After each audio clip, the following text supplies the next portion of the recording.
540 miles across some of the most popular land for overland adventure on the east side of the country.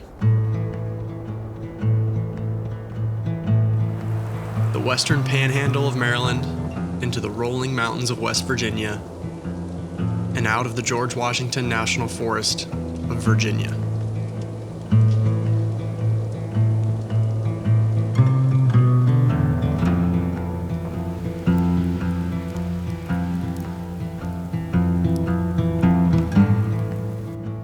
This is where you can find the Allegheny Mountains, and in them, the Allegheny Discovery Route. 36 degrees outside, northwestern Maryland.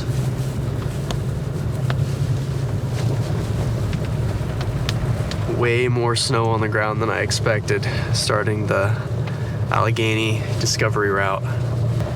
I knew from Guy that there had been a little bit, but I didn't think there was going to be this much. I'm pretty stoked about this. I'm also kind of nervous.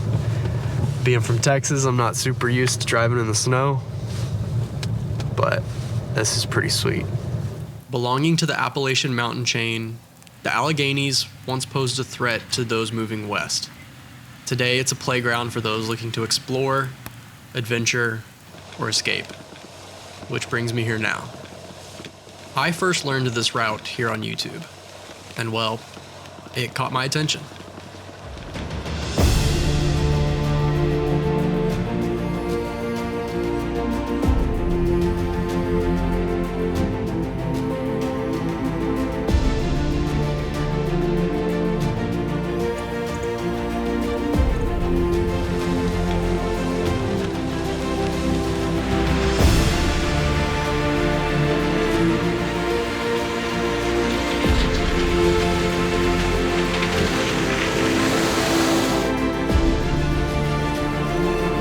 This is so cool.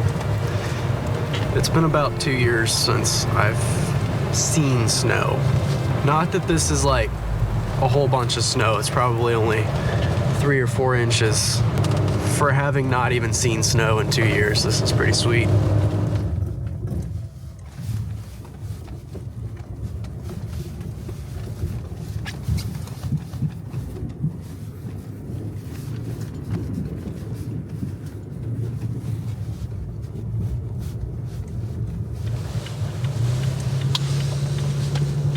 So many campsites back here.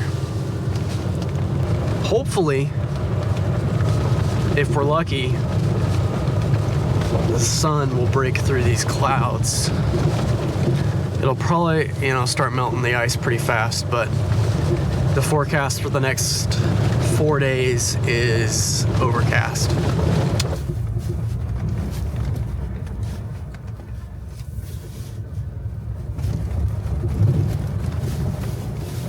If you're anything like me and you love driving through water crossings, I've gone through 3 before lunch, driving north to south, and there's supposed to be a big one.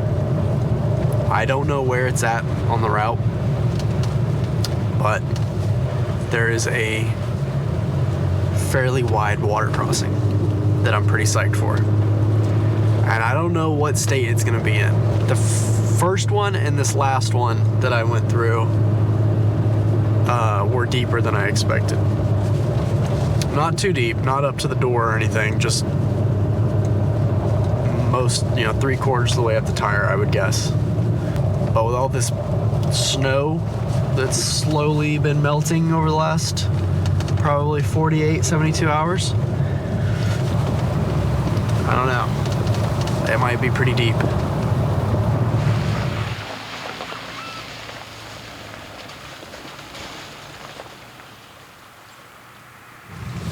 All right, make a note. When you leave Maryland into West Virginia, you're gonna have to pay a $150 toll bridge to cross the upper Potomac. You're also gonna have to wait for the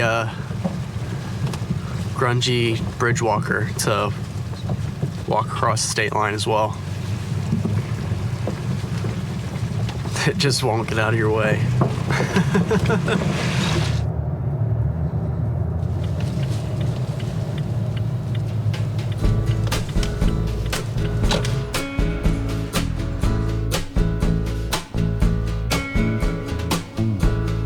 It's time for lunch and the first of many sandwiches to be made on this trip, as well as the introduction of a new piece of kit for the truck that I'm pretty excited about, a fridge. If you're interested, it's an Iceco JP40 Pro.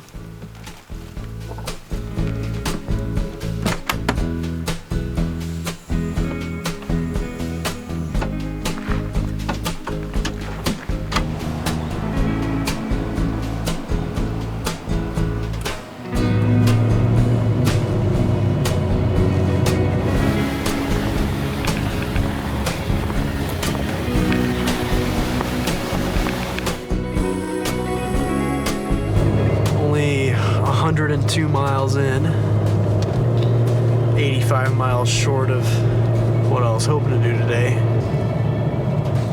Got a fire tower coming up, so we're gonna go check it out, and maybe there's a campsite up there.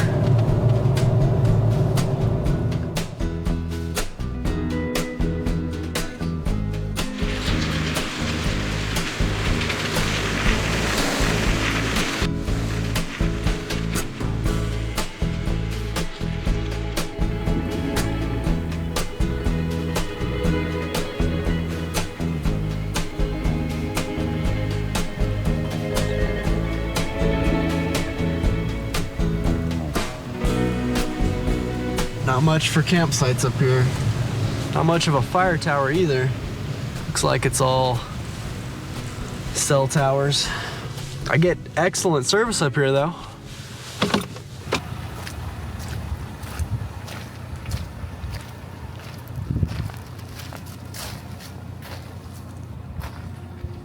Well, it's not perfect, but it's something. Yeah, it's level enough. Well, I guess dinner, and man, the weather's just so nice out here. It's a real shame to just get in bed, but I think that's what I'm gonna have to do.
Bit of condensation. Not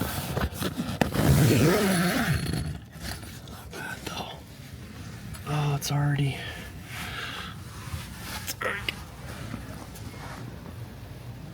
getting brighter out here. Oh, right underneath the clouds. There's a streak of orange on the horizon. Probably all I'm gonna end up getting for a sunrise.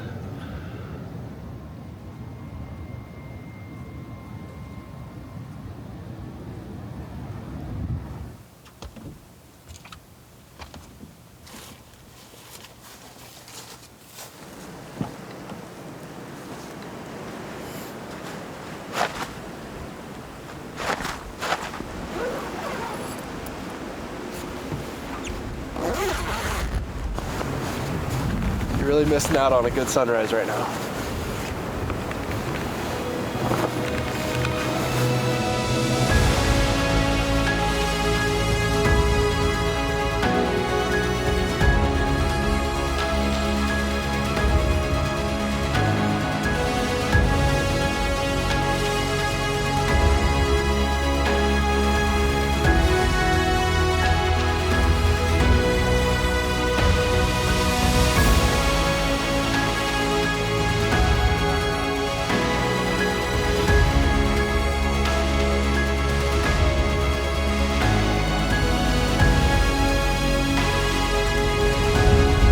That's why we camp on the top of mountains.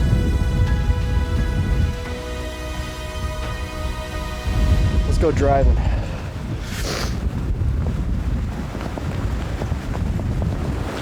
Pinnacle Point, I think is what this is called. First, I'm gonna put my light away and get some breakfast. Also, I just noticed there's no snow on the ground. I did not think the snow was all gonna melt overnight. I'm kind of bummed about that because I was thinking it's gonna be like 4 days of filming in the snow and driving in the snow. Oh well.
Second time I've been up here. Both times it's just been brutally windy. It'd be really cool to be here, feel like a fresh snow with a little bit of sunlight and no wind.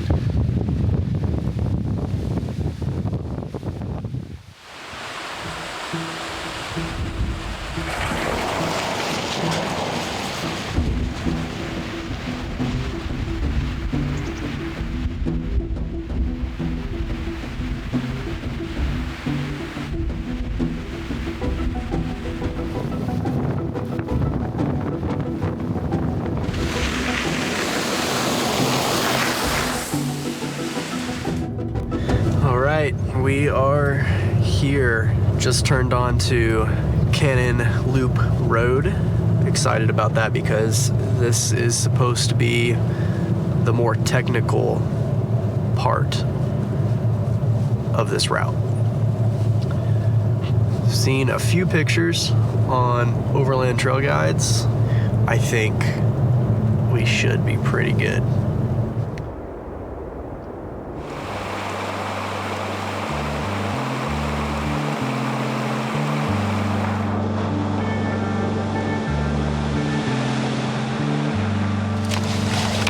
I think I might finally be reaching the technical portion of this trail.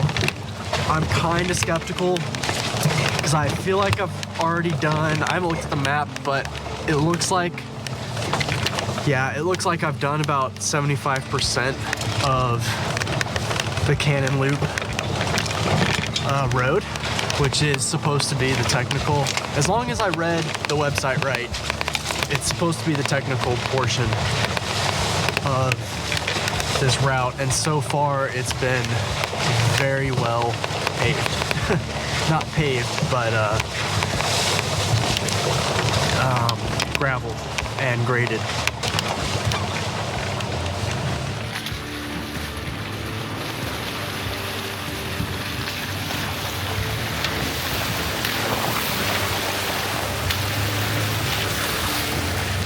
A few deeper puddles here.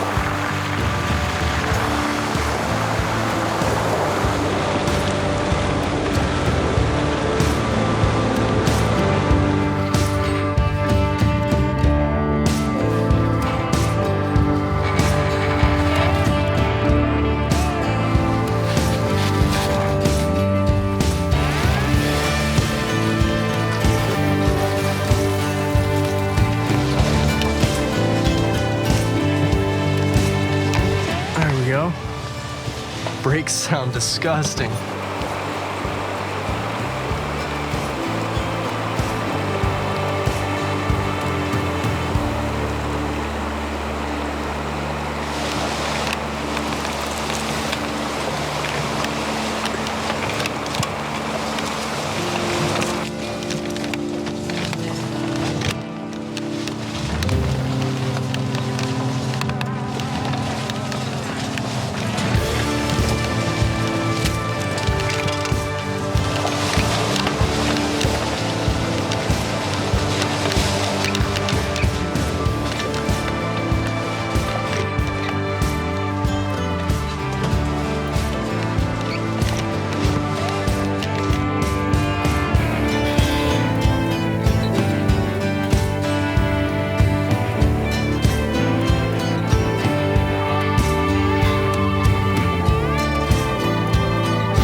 Does anyone else's brakes sound like that when they're cold and wet?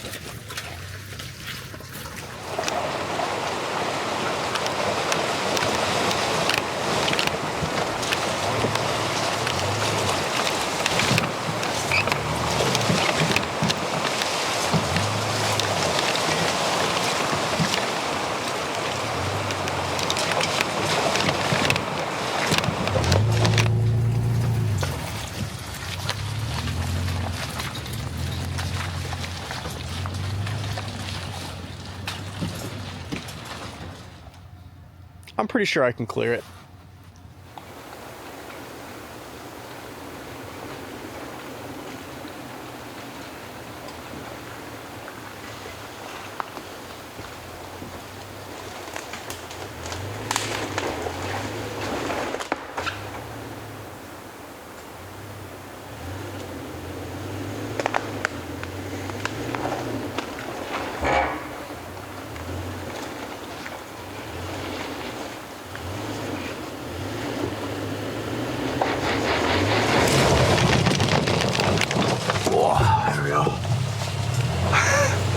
Not exactly how I intended on getting over it, but that'll do, I guess.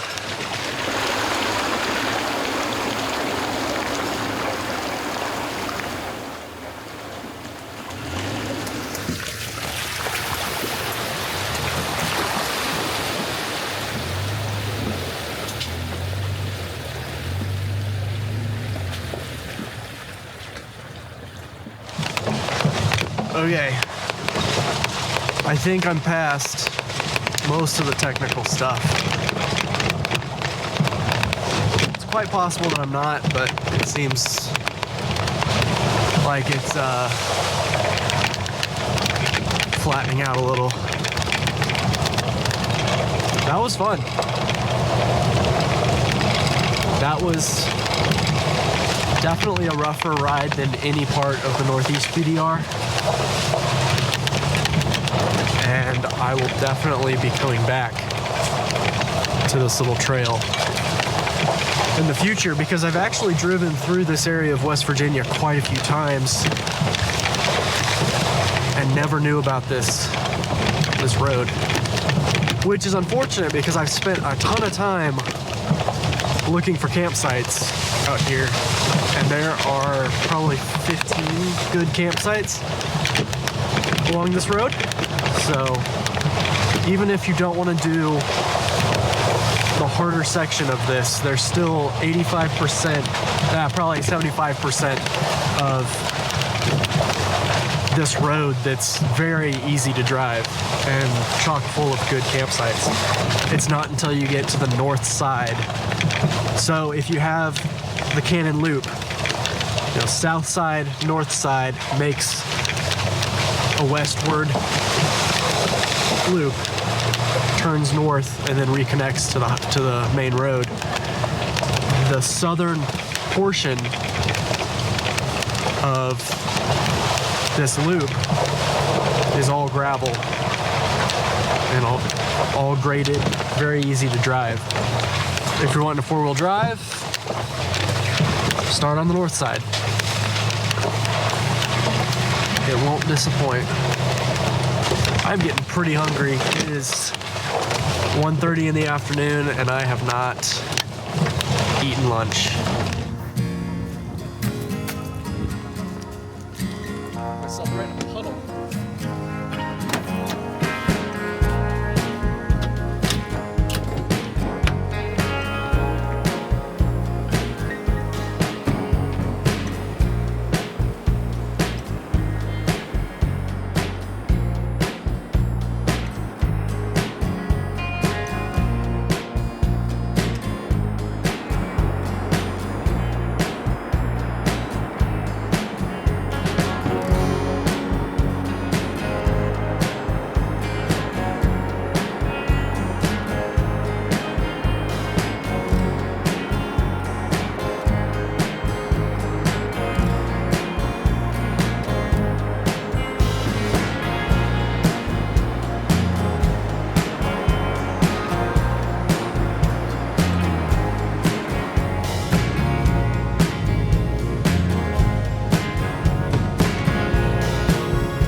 second washed out creek I've come across on this forest road.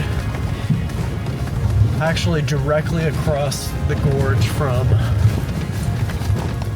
Canon Loop Road. It's 3:53, so pretty much 4 o'clock in the afternoon. Sunset is gonna be in about a half hour, dark in about an hour, and I've only gone 97 miles, so I pretty much ended up making exactly the same amount of progress as I did yesterday. This route, I've been thinking this today, this might be the best overland route I've done on the East Coast. It's pretty good. It's pretty good. I think my progress speaks to that, considering I've only been able to do about 100 miles a day. Granted, I have less daylight right now, being December, but it's a lot slower going because the roads are just so much rougher and it's a lot less pavement, as opposed to, say, the Northeast BDR, where it did have its moments where it was really fun. A lot of it was paved road and gravel road, and I was able to move a lot faster, doing 200 plus miles a day. This trail so far is a lot more interesting, and it really, I mean, West Virginia is just chock full of public land and public land with roads, so it definitely helps.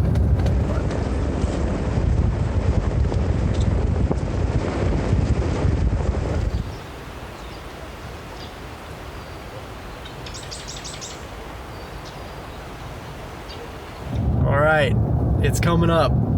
I found it on the map. I'm getting pretty close now to the biggest water crossing of the route. And I'm pretty sure I'm paralleling the river that I'm gonna be crossing.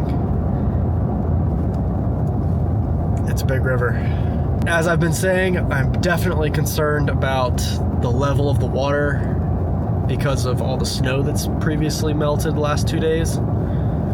I obviously don't really know what it's gonna look like until I get there, so I just gotta check it out. But we should be coming up to it here pretty soon. The sun is going behind the hills, so I really don't want to miss my window of daylight for this.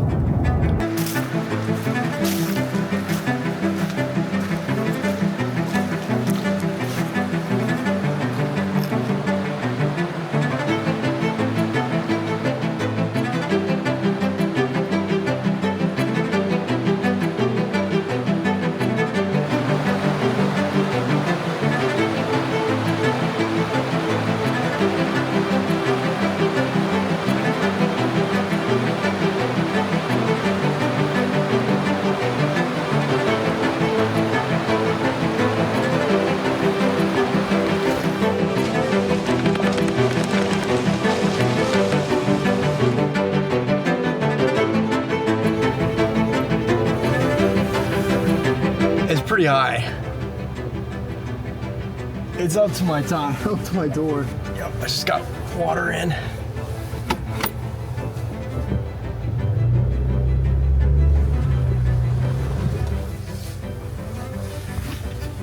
Man.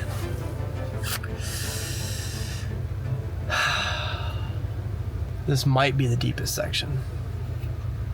We'll look at it with the drone.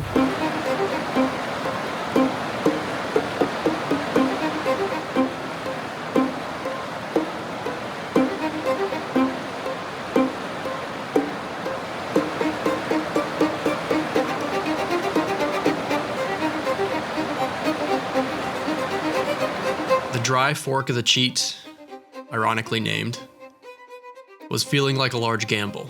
From photos and videos I've seen of others fording the river, It seemed to me to be about a foot higher and a bit faster.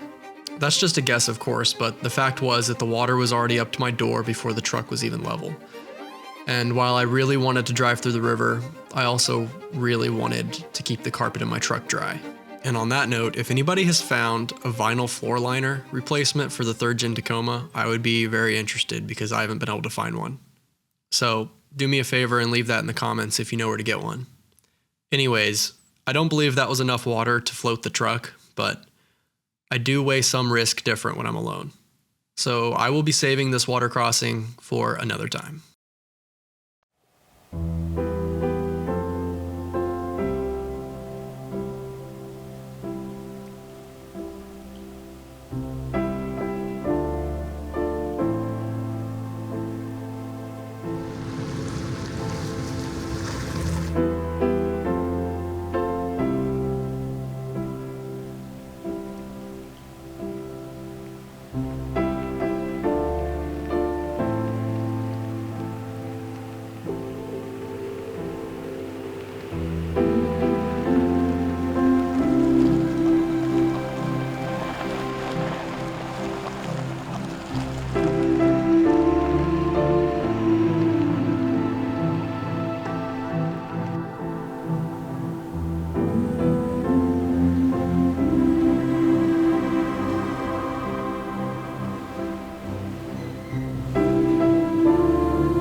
I guess at this point, I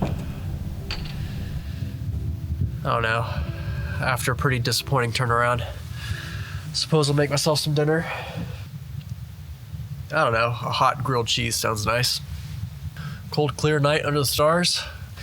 Pretty sure I've got a little bit of fire making material in the truck as well as some dry firewood, so I think I'll get a little fire going.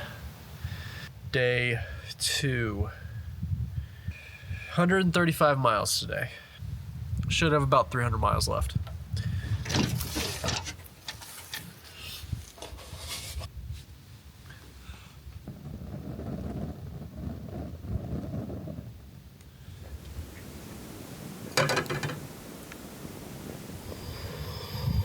I'm terrified of burning the sandwich because I've burned almost every grilled cheese I've made on this. This Iceco JP40 freezer, game changer. On an Overland Vehicle Systems tilt slider. I mean, if I didn't have it on this tilt slider, it would be a huge pain in the butt.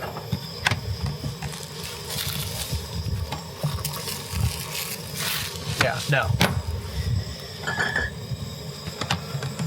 Nice and easy. 37 degrees in there right now.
So when I was planning this trip, I was initially thinking like, great, I have a fridge, but it's gonna be cold the whole time. So I'm not really in jeopardy of my things going bad because the temperature's not gonna get out of the 40s anyways. However, one thing that has proven to be so nice is pulling things out of what used to be an ice cooler. Nothing's wet. It's already 30 degrees out here. And I'm not having to freeze my hands on wet, cold, wet things coming out of the cooler. It's hardly having to work to keep things cool right now, but it was almost 50 degrees yesterday, so it worked a little bit, but last night it wasn't having to work at all with the temperatures getting into the low 30s.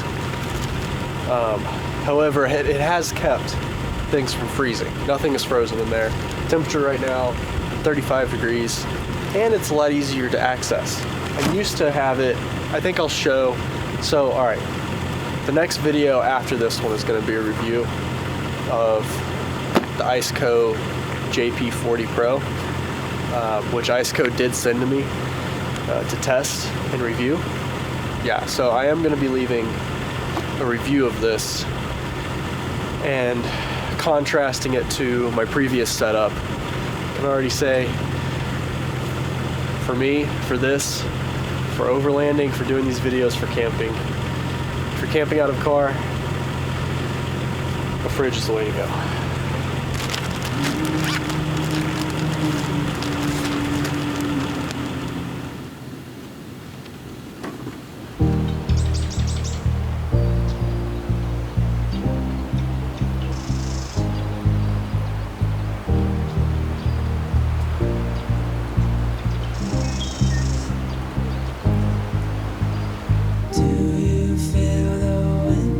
Turning round. What goes up must always come back down.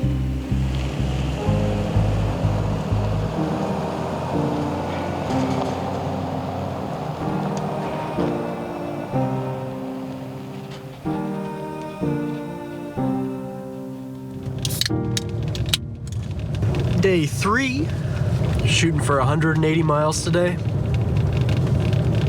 Really trying to hit that. Really liking the rougher sections of road with the technical section on Canon Loop. I can hear people in the comments right now. It's like, that's not technical. It's like technical beginner, all right? But it's fun. Today's not supposed to have anything like that, as far as I know. Should just be graded Forest Service roads, cruising through the Monongahela National Forest. I think that's how you say it. I haven't been saying the name of this route very much, and that's because it's so difficult to pronounce. Allegheny or Allegheny or Agony or whatever it's called, man. I don't know. Got, I think, 2 watchtowers. The beacons are lit. Observation towers, that's what I'm looking for. As well as a mine. And I missed my turn.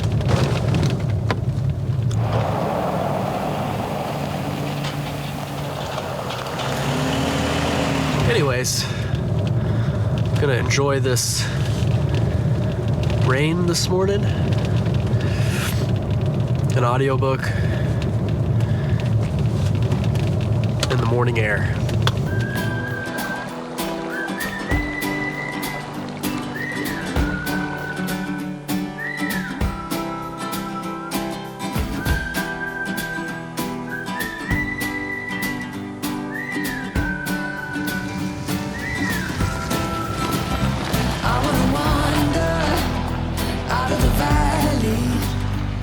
The river takes us far away from home. Time's upon It's nothing but the breeze and the great unknown. Leave your worries and your suitcase. All you don't need. On the map, there's a waypoint for an old strip mine that should be just up this hill. On the road, there's no evidence of any sort of mine, so I'm gonna go on a little bit of a bushwhack hike and see if I can find anything.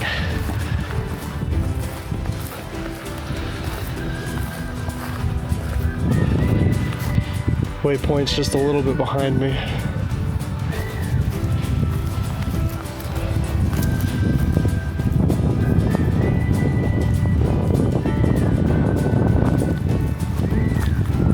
Oh well. Get back on the road.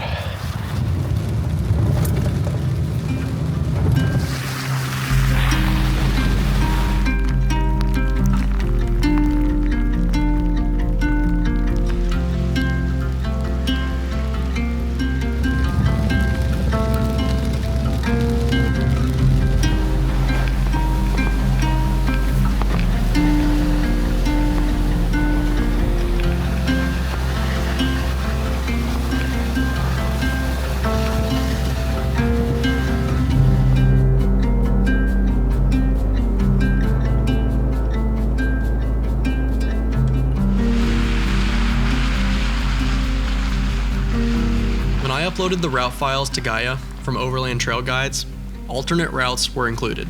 I never intended to use them, but they can come in handy when meeting unexpected closed roads or swollen rivers.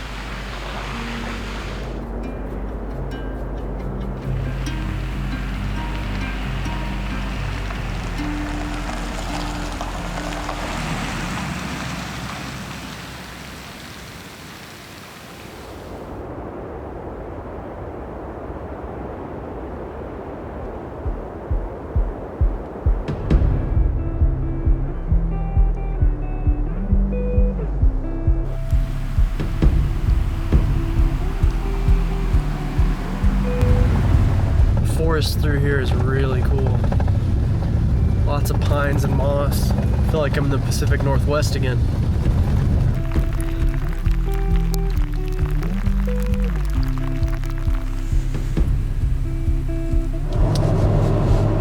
Well, it's getting pretty close to the end of what's turned out to be a fairly uneventful third day. 30 to 45 minutes till it's dark. I've got 153 miles down. So, yeah, I think I'll make it to the lake today. Now, I'm not sure what the campsites are going to look like at the lake. The ones that are provided with the route file look like they're kind of established Forest Service campsites, like I might have to pay a drop box. But we'll see how much light I have. Might do some searching for a dispersed camping location.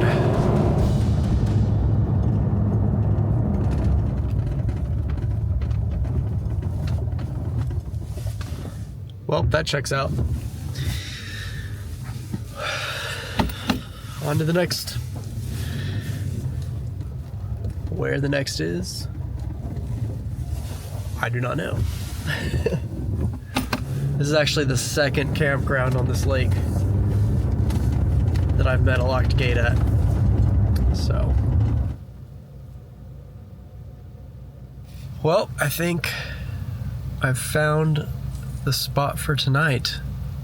Technically not even a campsite, I would assume. Really just a dead end.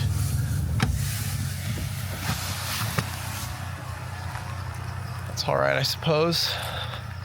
I'm gonna get set up. I will be staying here until I get told otherwise.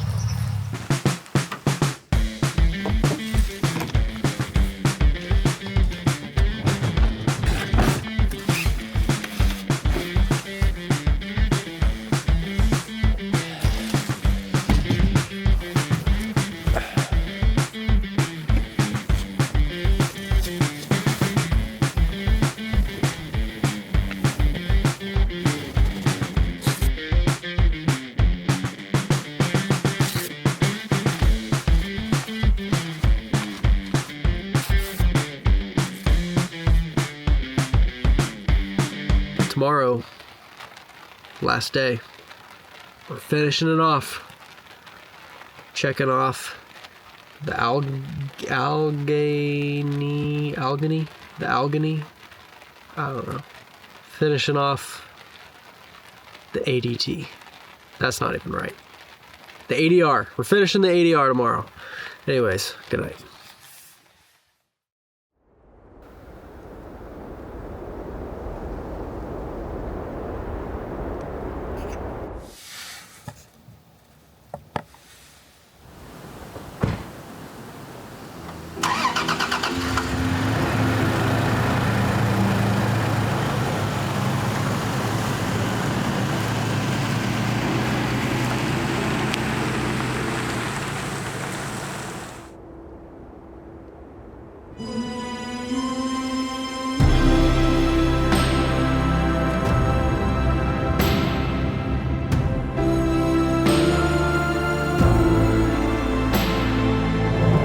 Sun on the 4th day.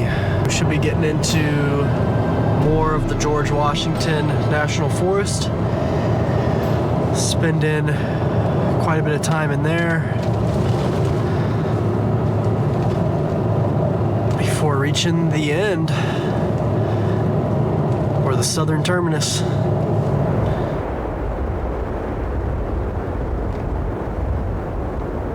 What a beautiful morning in comparison to the last 3 days.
About 20 miles away from the end of this thing. I'm going through the second section of George Washington National Forest, and it is jam-packed with free campsites. Some of them pretty small, just big enough for one vehicle and maybe a ground tent, and then some of them large enough for 1 or 2 camper trailers. There's not much for technical off-road driving on this side of the route, but there's definitely a plethora of good free campsites. I think this road is about to take a turn from this creek to the mountain ridge line here pretty soon, as we finish the last 20 miles of this route.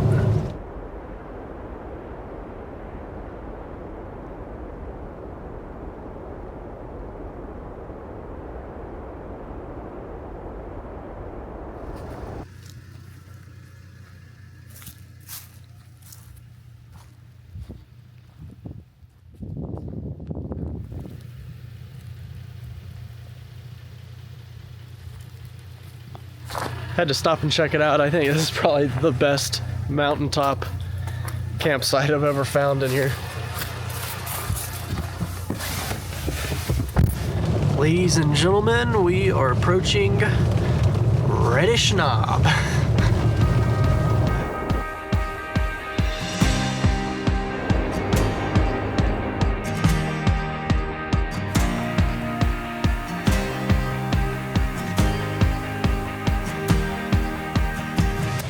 It's actually pretty cool up here.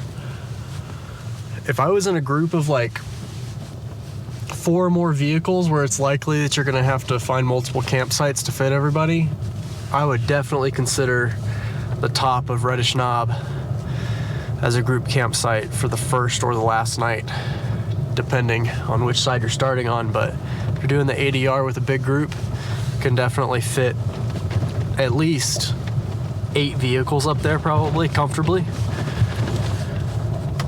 with 360-degree views at 4,300 feet. Just 12:30 in the afternoon. Pretty much done. Time to finish it off. Pretty safe to say that this southern half of the ADR is pretty tame, pretty easy driving, with lots of good campsites and some pretty good views. And the northern end is where you're gonna get most of your rougher off-road type driving. Now when I say this, I don't have all of the East Coast overland routes completed. I haven't done any portions of the Trans-American Trail. Haven't done the Mid-Atlantic Backcountry Discovery Route. But I have done half of the South Carolina Adventure Route and all of the Northeast BDR route. And I think the Allegheny Discovery Route is, as of right now, my favorite overlanding route on the East Coast. The other routes are thousands of miles long and don't have nearly as much quality camping and back road driving that this route does. I don't even know if I'm saying it right. The Allegheny Discovery Route. Do it. It's the best bang per gallon of gasoline on the East Coast that I've done, in my opinion.